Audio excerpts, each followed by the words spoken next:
나중에 이 영상 찾아보게 되는 날이 반드시 옵니다. 돈을 벌고 싶죠? 네? 알려드릴게요. 어떻게 버는 건지. 네, 안녕하세요. 반갑습니다. 이승훈 소장입니다. 자, 이해의 편의상 우리나라 국민을 주택 소유에 국한하여 분류를 하게 되면은 무주택자가 있고 유주택자가 있죠. 근데 유주택자는 또 1주택자와 다주택자로 분류가 됩니다. 그래서 전체적인 어떤 그 카테고리는 무주택자, 1주택자, 다주택자 이렇게 세 가지 범주 중에 여러분들은 하나에 속하게 되는 거예요. 누구든. 그래서 지금 현재 정부 4년 동안 집값이 천정부지로 올랐습니다. 무주택자는 박탈감을 느꼈고요. 정부의 어떤 반시장적 부동산 규제로 인해서 1주택자와 다주택자도 고생을 많이 했어요. 특히 다주택자의 고생이 좀 심했죠. 그런데 아이러니하게도 규제를 가장 강하게 받은 사람들은 다주택자인데 그들의 자산가치 상승이 가장 컸고 그 다음 규제를 받은 1주택자 역시 자산가치 상승의 달콤함을 맛봤죠. 그리고 정부에서 규제가 아닌 각종 혜택을 주었던 무주택자는 오히려 벼락거지라는 신조까지 얻을 정도로 좀 박탈감을 느꼈습니다. 이번에 공시가격 상승으로 인해서 올해 보유세가 큰 폭으로 상승할 예정인데 그 LH 사태가 터졌을 때는 기사가 온통 LH 것만 나오더니 요즘엔 온통 공시가격 상승으로 인한 보유세 폭탄에 대해서 언론이 도배를 하고 있어요. 원래 어떤 공시가격 발표가 한 4월 달에 나오는 케이스가 많은데 좀 빨리 땡겨서 발표한 게 아닌가 싶기도 하고요. 여하튼 간에 사람들이 분통을 터뜨리고 있죠. 이번에 이 공시가격 상승은 다주택자, 1주택자, 무주택자 순으로 피해가 큰 거예요. 사실 무주택자는 피해가 없는 거고. 그래서 현재 대한민국은 너나 할 것 없이 모든 부동산이 불만이에요. 다주택자는 취득세 올라, 보유세 올라, 양도세 올라 모든 세금이 커져서 불만인 거고 1주택자는 전혀 어떻게 보면 투기가 아니었음에도 불구하고 실수요자라고 볼 수 있음에도 불구하고 공시가격 상승으로 인해서 보유세가 증가했고 또 이제 갈아타기 하기가 굉장히 힘들어지면서 불만이 생겼고요. 임대사업자에게는 각종 혜택을 준다고 대대적으로 홍보해왔고 한 160여만 채 정도를 등록시킨 이후에 불과 2년 만에 모든 혜택을 다 없애버렸습니다. 전례 없는 모습을 보여주면서 정책 불신을 가중시키고 불만을 폭증시켰죠. 아니 해라 해놓고서 2년 만에 다 없앴다니까요? 그 믿겠습니까? 지금 또 뭐 해라 하면 믿겠습니까 여러분? 그죠? 뭐 또 워낙 금방 잊어버리시는 분은 또 믿을 수 있겠지만 무주택자는 무주택자들은 불만이에요. 일단 대출이 원활하게 나오질 않죠. 정부의 잘못된 정책으로 인해서 가격이 오르는 게 맞고요. 그로 인해서 자산 증식의 어떤 사다리를 밀어낸 게 아니라 사다리를 걷어낸 게 아니라 사다리 자체를 부셔버렸죠. 공급이 필요 없다고 했다가 공급이 필요하니까 부랴부랴 한다고 해서 뒷북 공급 정책을 내놨습니다. 근데 그게 거의 대부분 임대입니다. 호텔을 개조하고 공장을 개조하고 상가를 개조하고 한 4평짜리 한 3.5평 4평짜리 닭장 같은 원룸 지어놓고 심지어 차 없는 사람들만 들어와서 살랍니다. 얼마나 부실하면은 옆 집하고 벽을 사이에 두고 구구단을 합니다. 그런 뉴스 보셨나요? 그러면서 정작 사람들이 필요로 하는 질 좋은 민간 아파트 공급처인 재개발, 재건축은 때려 죽여도 풀어주질 않죠. 그래도 집값 잡을 방법은 공급밖에 없고 특히 도심에 공급해야 되니까 도심 개발의 필요성은 인식을 합니다. 정부가 뒤늦게. 그래서 재개발을 하긴 해요. 근데 이걸 또 직접 합니다. 시장에 맡기면 될 일을 가지고 굳이 막아놓고 민간 재개발은 막아놓고 정부가 직접 합니다. 그래서 여러분들 그 전에 들어보지도 못했던 공공재개발이라는 단어가 나왔고요. 이걸로도 모자르니까 공공 직접 시행 정비 사업, 도심 공공주택 복합 사업, 뭐 저도 헷갈릴 정도의 이름을 가진 이상한 희한한 개발 방법을 들고 나옵니다. 이게 다 이사대책의 내용들인데 제가 여러 차례 얘기했습니다. 이사대책에 대해서는 현실성이 너무 떨어지는 그냥 판타지 리포트라고 생각하시면 돼요. 대책 발표일 이후에 뭐 현금 청산이라는 어떤 재산권 행사에 위배되는 그런 말 같지도 않은 내용들이 버젓이 정부의 부동산 정책의 중심으로 발표가 됩니다. 도심의 핵심 지역의 땅을 감정가로 수용을 한다고 하고 있고 뭐 사실상 거의 뭐 공산주의와 진비 없는 모습을 보여줍니다. 정말 너무 심각하죠. 이사대책에 대한 비판이 굉장히 심해지다 보니까 정부는 3기 신도시를 추가로 발표를 합니다. 역시 나중에 되건 말건 일단 우리 몇만 세대 지을 거야. 이거 리포트 이거 우리 정책 봐봐. 83만호 지을게. 127만호 지을게. 7만호 추가 공급할게. 이렇게 숫자만 보여주면 그 지지자들이나 아니면 불인이들, 모르는 사람들은 그런가 보다 할 거 아니에요. 그걸 믿고 기다릴 사람들이 분명히 생기게 되니까 그거를 믿고 정부는 집값을 잡을 수 있다고 판단하는 모양이에요. 그러니까 이렇게 판단력이 부족하니까 25전 25패를 하지 않겠습니까?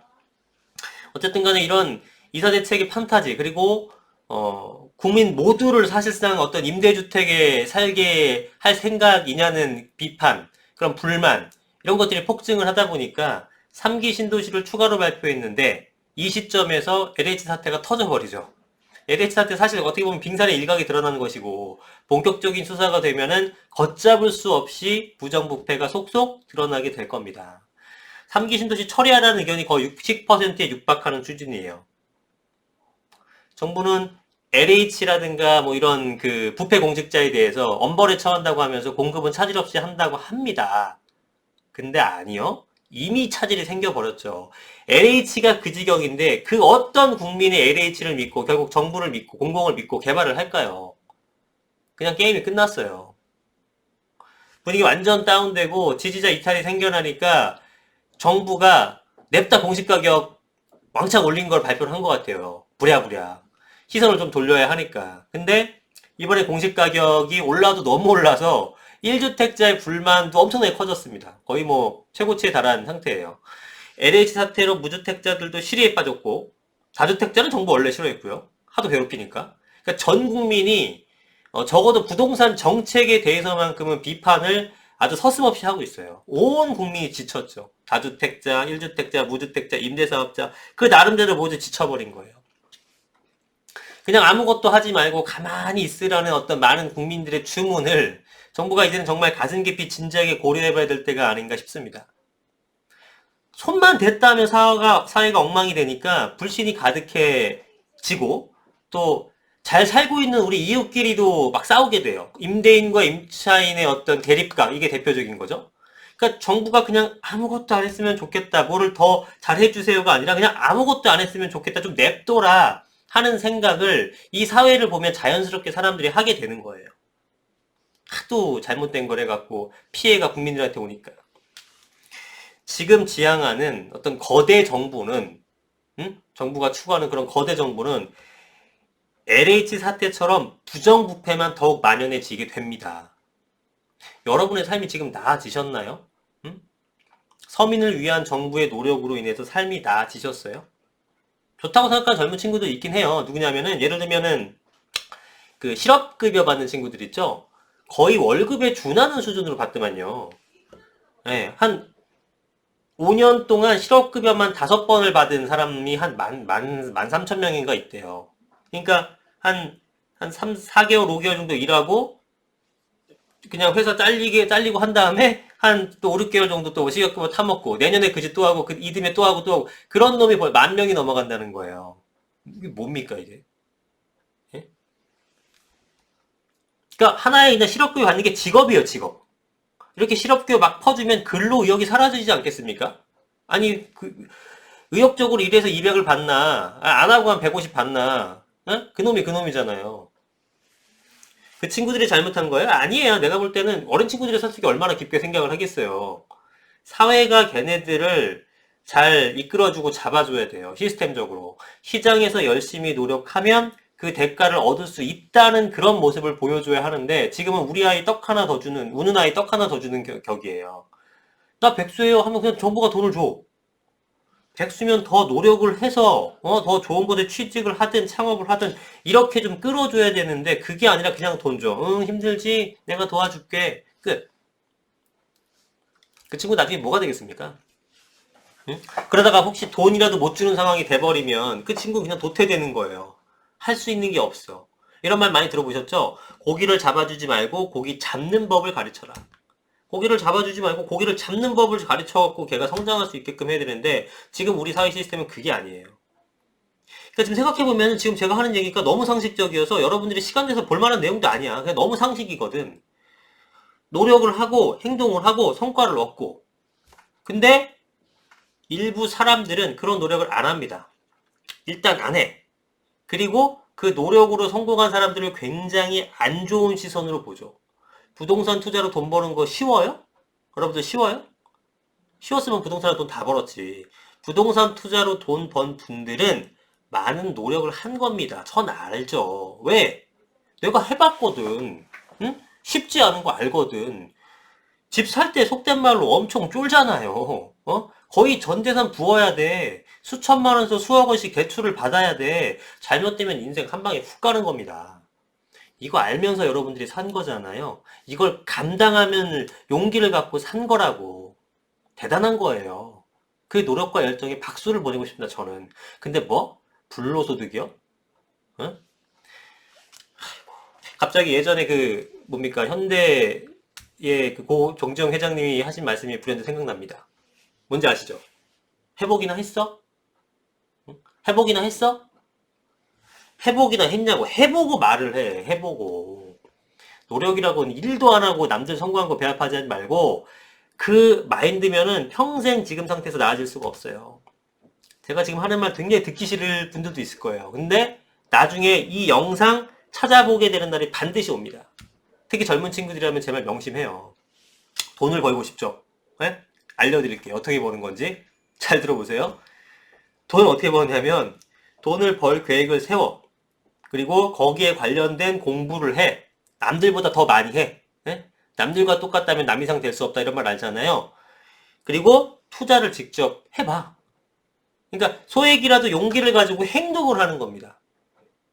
아무리 지식이 전 세계나 1등이야. 뭐 모르는 게 없어. 그래도 여러분들이 실제로 뭔가 액션을 안 하면 여러분들에게는 아무 일도 일어나지 않아요. 아는 것이 힘이다? 아, 노.